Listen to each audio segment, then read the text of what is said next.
Hey there, No Labels, No Limits podcast listeners. Today, our guest is Ines Temple, and she is the president of LHH DBM Peru and Chile. And that is the leading career transition and talent development organization for both countries. And think about that. The leading agency in two countries, and she's running it. So she has a lot of wisdom. That company and Ines have done outplacement services and HR consulting to executives and other workers throughout the world. And she's published over 900 articles and videos on topics such as the world of work, personal branding and employability, and her book, You Incorporated, Your Career is Your Business, has been a top bestseller among business books in Peru since 2012. And it's now available in English, which is really exciting. And so she's going to be talking about that a little bit later. But Ines, as I turn this over to you to introduce yourself a little bit more, could you also share with us, in addition to what else you would like to say about yourself, I'm interested in knowing how you grew yourself to become one of the top 3 business people in all of Peru 3 years in a row. So welcome, first of all, and share that.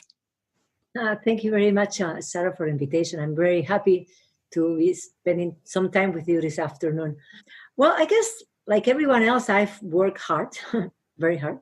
But I guess I've been always blessed because what I do as work is basically my passion. I thrive every day having the opportunity to work with people who are changing careers, people who are thinking about what success means to them.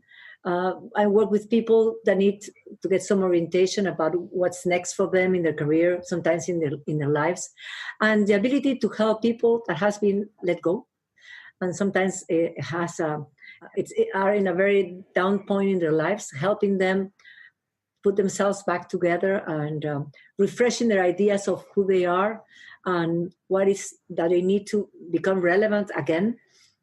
And find a new career, a new position, a new business, provides me with so much energy and happiness and fulfillment that I truly enjoy what I'm doing. I think I'm an extremely lucky person for that. Now, when you started out in your career, did you start with that being what you wanted to do, or did you just kind of mold yourself into that role as you grew professionally? I started because of a very difficult personal situation. We were living with my husband, an extremely successful banking executive, and our 3 small children. And my husband was suddenly fired. And he has always been top of his class. He went to the best universities around the world. He had an extremely successful career. So we never had any savings because next year's bonus was going to be even larger than the last. So we found ourselves in a foreign country, no savings, no job, not so many friends or connections. And those were very tough times for us. And we didn't know how to do it, how to face that situation. And I did everything wrong. You know, I asked my husband every day if he had already found a job. I wasn't working at the time. I was raising the kids. I didn't have the visa for that. And I will call our friends to ask for a job for my husband.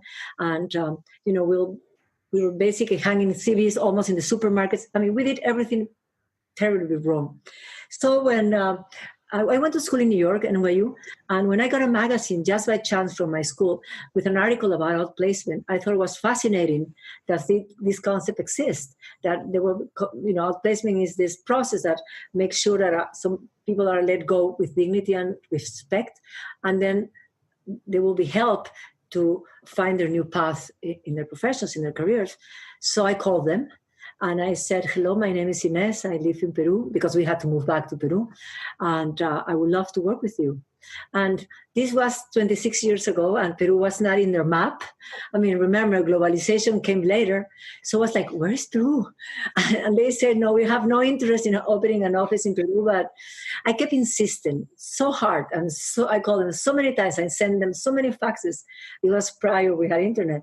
That at the end they decided, okay, go ahead, open the office there, take the risk financially yourself, and please don't call us anymore. So I did. I started, people thought I was crazy. Who who are going to pay me to help those who are fired find new positions? It was like, this is crazy. But for me, it was a mission. It was a way of healing myself from all the things that we did wrong. My husband really never recuperated from that experience. He died a few years later at 43, a heart attack. So having only myself to raise the children, I had to work double shift in my own business. But I found the opportunity to help. Was good for my soul, was good for my finances, was good for my life, my children's life. So here I am, still doing the same, even though I do a lot of social work now, and I'm a board member in many companies. I sit in many boards for non-for-profits. This is still my passion, you know. I don't want people to do everything wrong like I did. Well, I'm excited to have you here. And as we were talking a little bit before we went on to the recording, I got to start my day speaking with someone from Peru, and now you're my last conversation today. So as I share with you, I have the Peruvian bookends. I'm really excited. So I do have a question for you. You know, you talked about, in some of the things I've read of yours, you talked about it being a benefit for each of us to identify our own ideas of success. Can you talk a little bit more about why that is and why that matters? I guess that we all really need to find what is that we want to do, where do we want to go, where is that we want to be. We need to find our goals. We need to find our dream, and in order to get there, what I see is that 90% of the people I talk to, they just leave. They don't have a plan. They don't have an objective. They take life as it comes. So they are never loyal to themselves and to their dreams because they don't have any.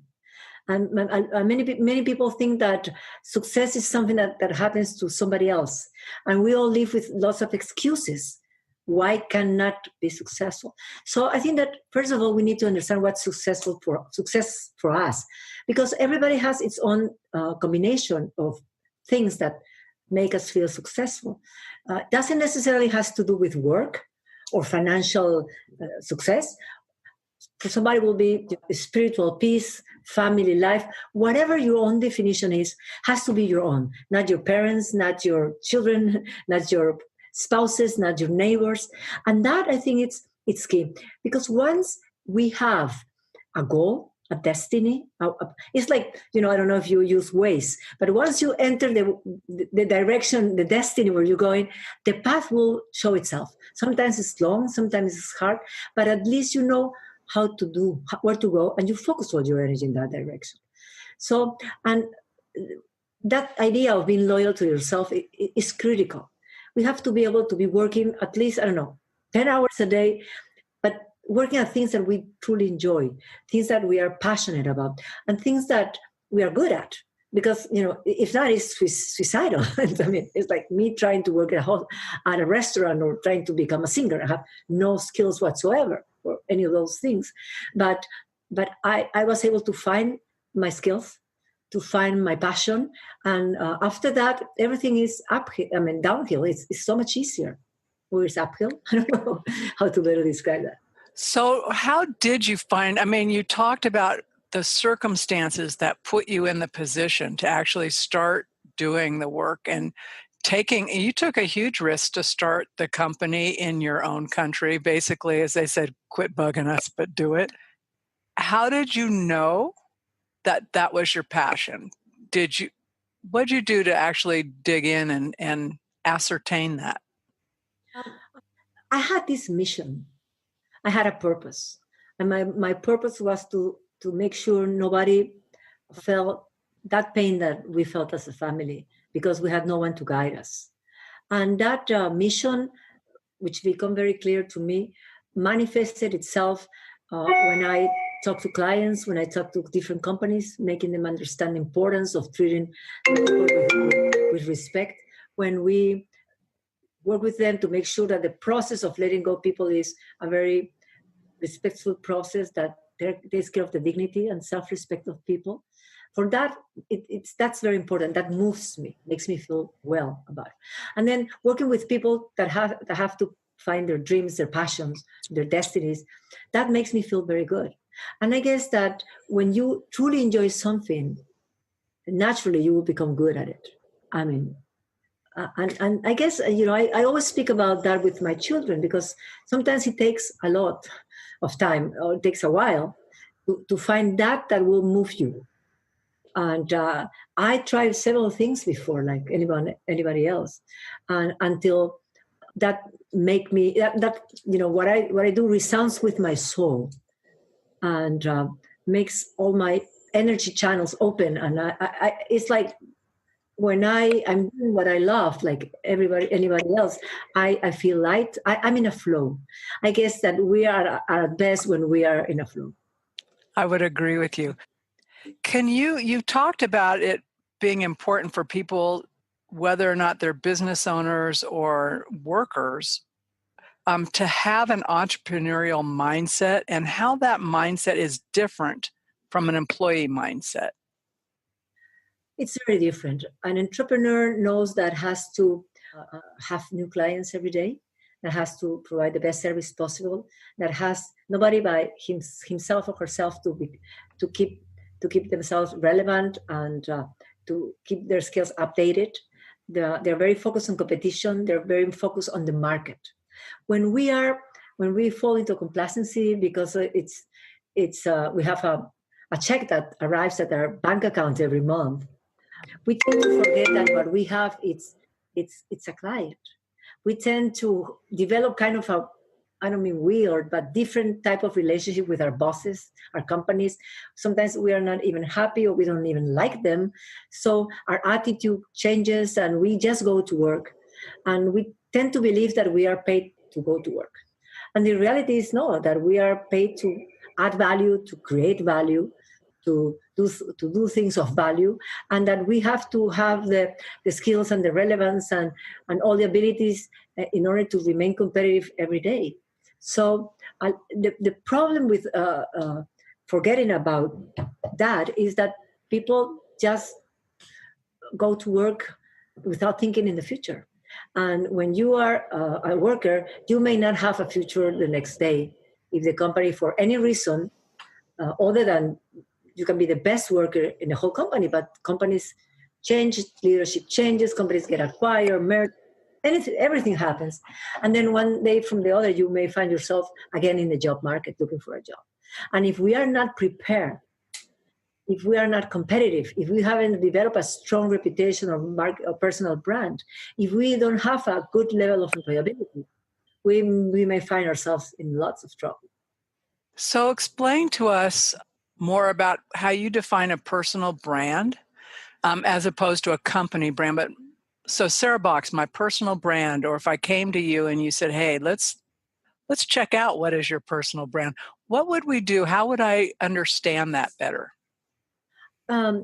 Since we are a business of ourselves, each of us should, at least, that's what I try to do with mine, handle my career as my own business. This is my company. My company is called Ines Temple, Inc.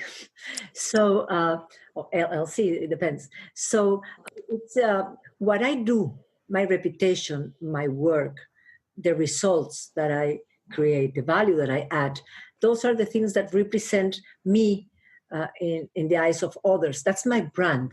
So my name would represent this group of qualities and reputation and successes that I bring to a potential employer. So that's my brand. But my brand is not only in me. Actually, my brand is seated in other people's minds. I exist, my brand exists in your mind, your neighbor's mind, people who know who I am, people who value who I am, people who value my services, my skills, who know about me, about my reputation, and all of that. So we need to be very aware of how others perceive us, how others perceive the value that we are able to create for a company or an organization, and how well that brand is represented, both in the real world and in the virtual world. Because nowadays, before anybody gets to know us, they will look at us in the digital universe and see with their own eyes from looking at our pictures, looking at the things we have published about ourselves in LinkedIn, in Facebook, in Twitter, in Instagram, or whatever platform we choose of, they will they will create in their mind an idea of who we are, and that perception that our brand create about us, it's much stronger sometimes than reality. So we have to make sure that whatever we choose to present ourselves will be the right image that we want to that represent us. Because at the end of the day, Sarah, we all we all pay schools and we all pay the rent from our work. And our work and our level of employability are very dependable on our image and our personal brand. So you talked about complacency and how that can be a real, actually really a barrier to success and job and all of that. Talk a little bit more about that and what you see either in the trends in your work or coming down the way about risk and what we need to be doing now to be ready for changes in business.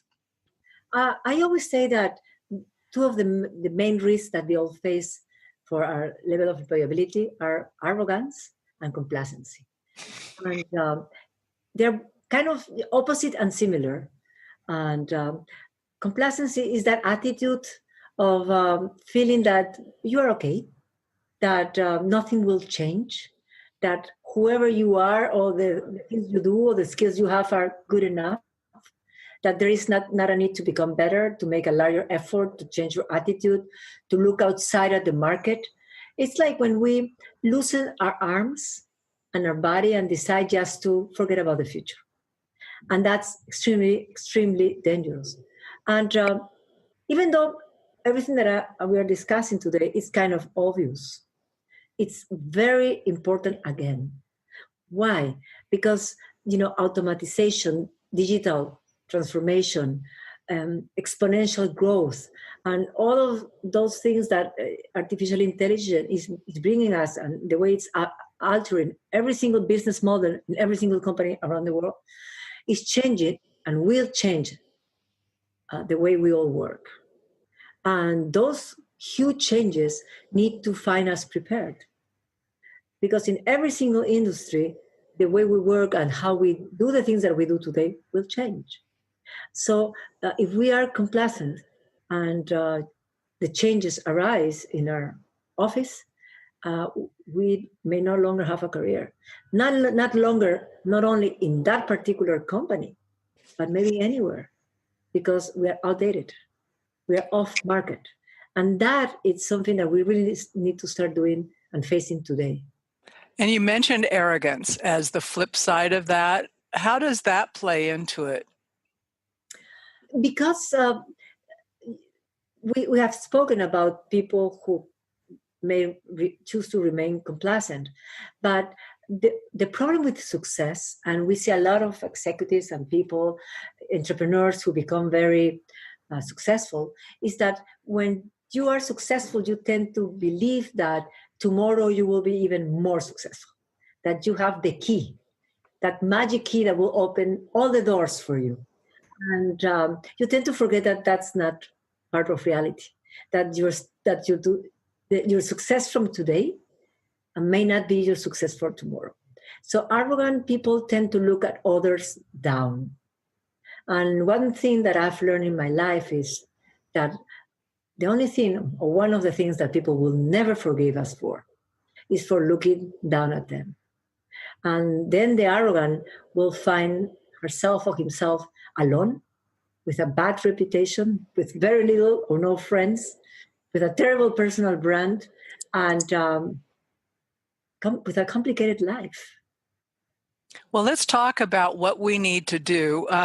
You had mentioned the importance of soft skills and making sure you have the skills for the changing. So I know just even over the last few years how much has changed with outplacing, not outsourcing, not outplacing, but outsourcing work or working with strategic partners or subcontractors. And that requires a certain skill set from people who may have been used to working in an office environment with lots of supervision and support, and now that world's different. What kinds of skills can we be gearing up and leveling up to have so that we're adaptable and relevant? I guess many will be the most important that recruiters are looking for nowadays. They want people that are flexible. That's key.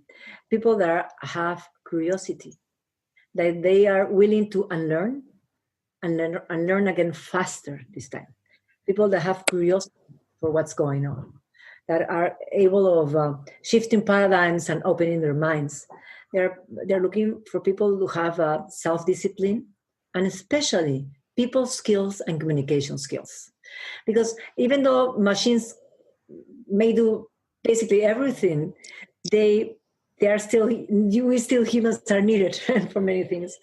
And in order to work successfully in an environment with so many changes, we really need to be able to communicate well, both spoken and in written, and we need to be able to relate well to people, to lead by example, to have authenticity, basic normal human skills that we all assume that we have, but we not necessarily may have enough. Hey there, No Labels, No Limits podcast listeners. Over the course of this podcast, we've been pretty intentional about not using advertising so that we can bring you nothing but inspirational stories. But today, for the first time, I wanted to share with you that there are 2 opportunities coming up. If you've been considering finding a coach, now's the time to review the 6-week Strategic Vision Achievers mini course or the 12-week intensive course. Find out more information about visiting sarahbox.com/coaching or shoot me an email at sarah@sarahbox.com. Put in 6-week or 12-week coaching and I'll follow up with you. Thanks, and let's get back to the podcast. Do you find those skills have diminished and people need to be rebuilding them? Or, so I guess what I'm asking is, with the increase of technology and automation, all of that, has there been, in your experience, at the same time, a decrease in people's paying attention to the other softer skills, communication? I do, especially because we all tend to work today longer hours by ourselves. We work at home, we work from different locations. We don't work as much as before in teams in many areas or with other peoples in one-to-one situations. So we tend to work for machines and we tend to forget that we work for people. And at the end of the day, people are still making most of the decisions. Maybe, I don't know, in 10 years, my digital assistant will do all my shopping of clothes or choosing the restaurant where I'm going.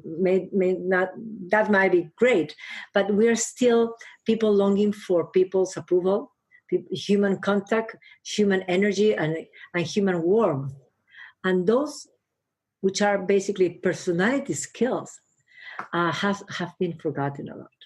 And you can see that in the quality of services of societies that have invested a lot into machines and not enough into developing people. So how does that show up in a real practical way? How do people notice that? Because I'm wondering if the change is slow and incremental, then we just start accepting less quality, right? Less interaction. And I'm wondering how, if you were to step back and look at your own business or where you go to work and try to evaluate, have my soft skills declined? Have I, all of those things, how we could notice some of those subtle changes so that we could bring our skills back up or improve them? A good way to know that is through a network. I like to call it network of trust. The people that we are surrounded with, and has to do a lot also with our ability to create new connections. I mean, if we're working on, we are always invited to become part of new teams or engage in new social situations, and people like us, it's good. It's good for our career. But if we forget about our charisma, our warmth, our ability to generate trust, an ability to be trusted as a decent person, I guess ethics and values that made things, even good manners, may look at things from the past, like from my grandmother's age, are today again things of ultimate importance, because we all need that. We are craving to be well treated, well served, and to be able to relate to people that are able to give us a good quality of life. Even when you go to a store, or you go to the gas station, or you go to an office, wherever you go, we want to have a good quality of life. And that will always be given to us by people who are centered in their own capability to give back to others. To actually recognize and see another person. Yes. Yeah. Yeah. And that's what I love about that movie, remember? Avatar, when the way they put it was, I see you. Wasn't that powerful? I mean, it's still always in my mind. I see you, which means I'm paying you my whole conscious attention. I see you. You are there. I see who you are. That we tend to forget. Well, and I'm going to relate a story. Actually, one of my mentors had posted this thing that happened he posted in his Facebook feed the other day. And it's a great example of what you were saying. So he was going somewhere else, went into, I don't know if it was a convenience store, but anyway, he just went in to purchase something. And there were a lot of people and only one person working, right? And so our tendency to get, kind of like, where's the service, rah, rah, rah, getting kind of grumpy. But he looked at this guy, and the guy looked off a little bit, right? And he said, I asked him, this guy says, how are you? And, just that kind of thing you do when you greet somebody. And this man says to the worker, how are you? Are you okay? And he said, I don't know why I asked. I just looked at him, and he looked like he needed that question. And the guy's eyes welled up, and he said, I just heard my father died. He just had gotten that information. So he was just trying to hold it together. And he said, can I help you? So he stayed there until someone was on his way to relieve him. But he said, I was just that close to being frustrated that service was so slow until I actually saw something was going on with this person and asked. So to your point, it's like we all want to be seen and recognized. And validated. Exactly. So, I thought, well, knowing this man, that's a perfect story for him, because that's kind of how he shows up. But I thought it was a good illustration I see you. You're not just someone who's doing for me, but I see you. So one of the things I'm interested in from one of your comments is the need for us to understand our sectors. So we're talking kind of globally about skills and stuff, but many of us work within certain business sectors, and you talk about the need to understand our sector and our speciality. So where should we start doing that, especially if our current sector is starting, we can already seeing it start to shrink, or we know it's going total AI, artificial intelligence? I guess it's what I do, and I've learned how to do it, is to read, to try to broaden my perspective by reading not only what's going on Facebook with my friends, or looking at their Instagram, but spending my time understanding what's going on in the world, not only my country or my city or my town, but in the world, what's going on in different industries, and trying to subscribe to magazines that speak about technology, even though we may not know a single word about technology, but technology is the factor that's bringing all the change. So once we start reading about those things, and reading about going to conventions, going to events, speaking with people who I'm making presentations of what's coming with the future, the world of work, what's going on in my sector. We need to step out of our worlds, which tend to become little because we are always in a hurry. We go from the office to the house and we go to the shop and then we go back to the house and we immerse in this day that barely give us a space to breathe. But we need to put that thing to open our minds, our perspective into our days. The other day I was speaking with a friend of mine and she said, well, but I have no time because between the children and the work and the exercise. And I think I was mean, but I asked her, did you brush your teeth today? And she said, of course I did. I said, well, but you had time for that. Well, she said, well, that's important. Well, this is what I'm telling you is also important because this will define your future. This will define your level of employability. This will define your capability of paying your bills and your family's bills when difficult times show up. So opening your paradigms and your mind, it's investing in ourselves. We are the product, we are the service of our own companies. If we don't invest in ourselves, nobody else will do. Other than maybe our mothers, but mine is gone. So there's only me to take care of my own. So that's so funny because you're right. It is important. And once we decide something's important, isn't it true? We find the time to do the important things. It all depends on how much do we value things. And those who we value the most will do. Do you have, you talked about helping people understand their passion and what drives them. Do you have personally, and when you work with folks, your clients develop their own mission statement or value statement so that it grounds them in what they really matters to them? I always ask them, think of me as your fairy godmother. That's how you call it? Fairy godmother, yep. Just imagine for us a second that I am yours. I have my wings and I'm here to give you your desired job. Whatever position or whatever that is that you really, really want to do in life, I'm here to give it to you. But you have to tell it to me right now. Most of the people, I will say 9 out of 10 will look at me and they have no idea. And I push them like, tell me, what is that you really want to do? They don't know. I say, I'm going to give it to you right now. Tell me, where's that you want to, which company, which position? I mean, I put pressure on them and they don't know. And they don't know because they have never thought about it. So how can you get there if you don't know where you want to go?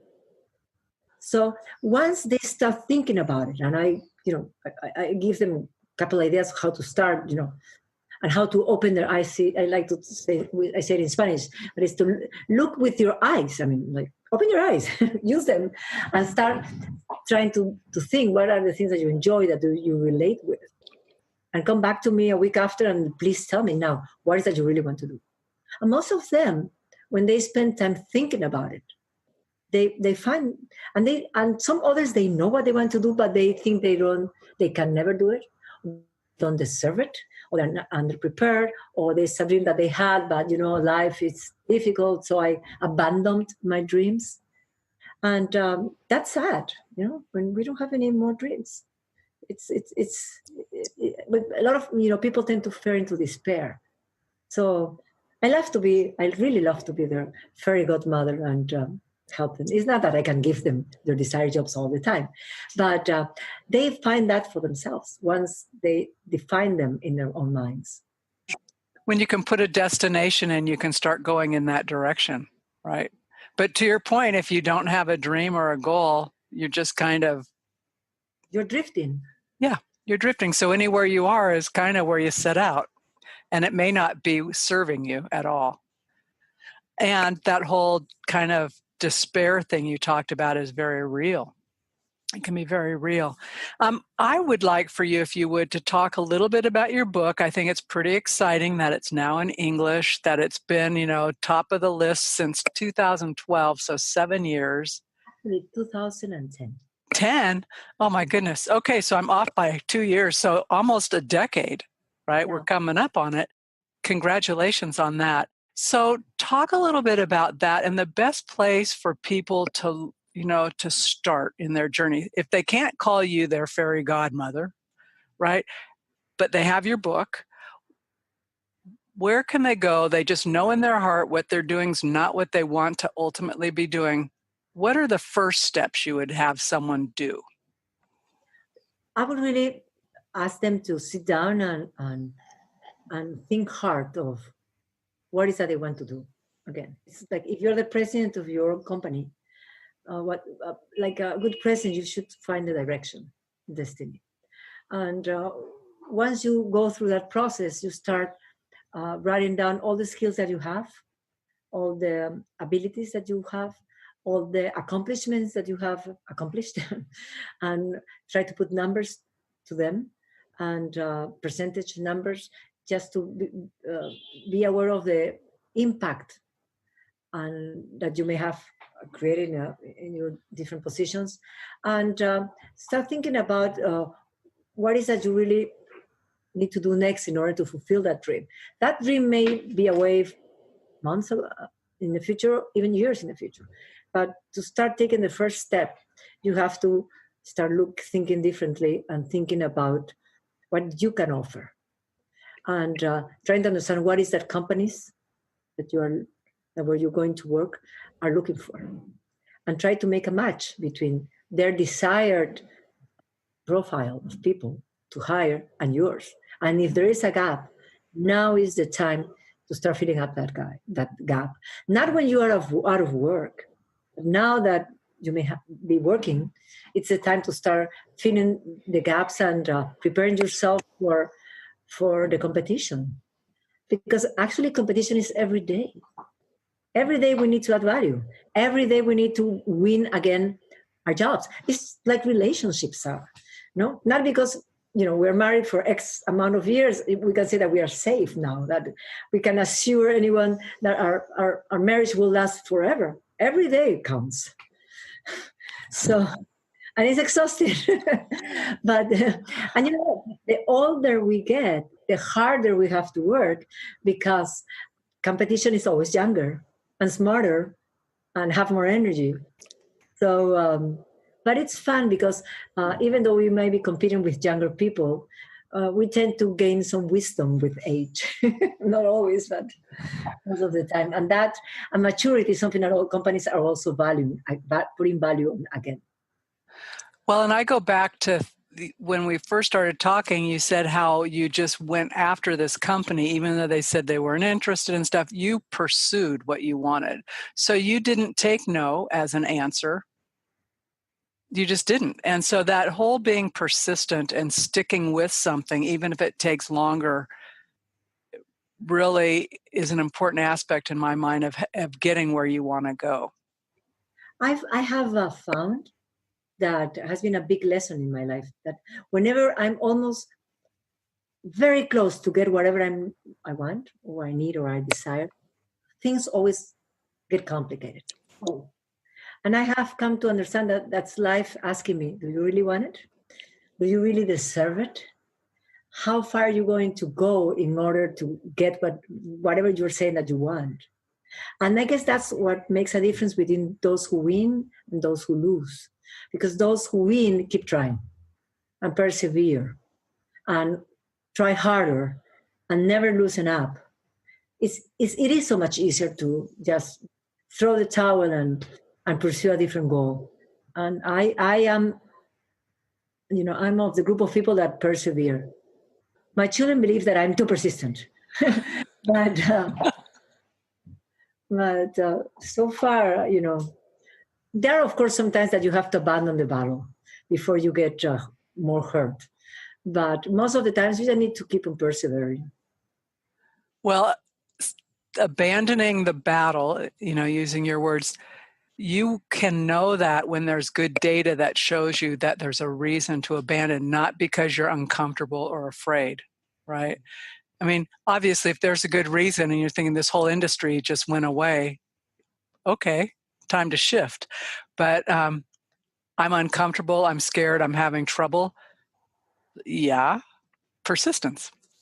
So, and I think I would like to meet your kids. I think that would be an interesting conversation about your persistence and what they've learned from it. Because my bet would be it's a lot. I don't know if they admit that yet. Eventually, when they are much, much older, or when I'm gone. That's always.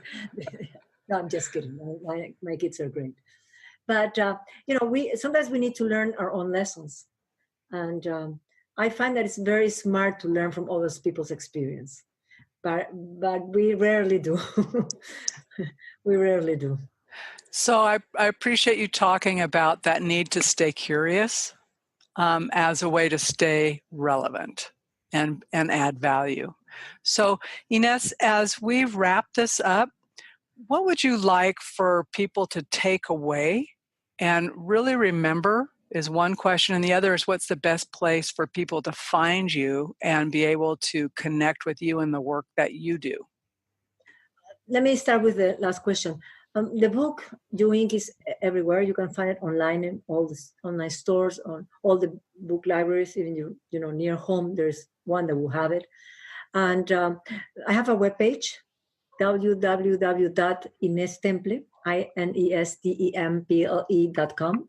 There are hundreds of articles and videos, both in Spanish and English, with a lot of information about the things that we do. And you can also always go to the LHH.com page. There's a lot of information for that available for everyone. And just open your eyes and open your heart and try to be aware of what's going outside our walls. We need to dare to go outside our areas of comfort and to dare to put our minds in the new thing, whatever that new thing might be for us. Because I'm completely sure that we only will be relevant if we dare to reinvent ourselves again and again and again and again. And that's hard because it requires a lot of strength and humility and authenticity.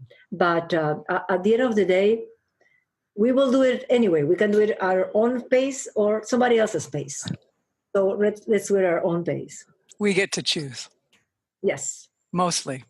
Yes. So, well, I want to thank you so much for being a guest on the podcast. I'm really looking forward to sharing you with the listeners, and in particular, some who I know are waiting for the information that you just shared today.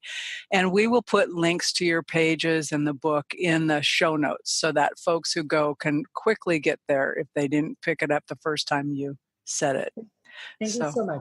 You're welcome. And it's been a great pleasure. For me too. You're a great interviewer. And I can feel you're a great person and a wonderful person. Thank you. Hey, I think we should visit. I certainly, now that you have another Peruvian friend. I'm saying we'll do a road trip. Okay. Thank you very much, Sarah. Thank you.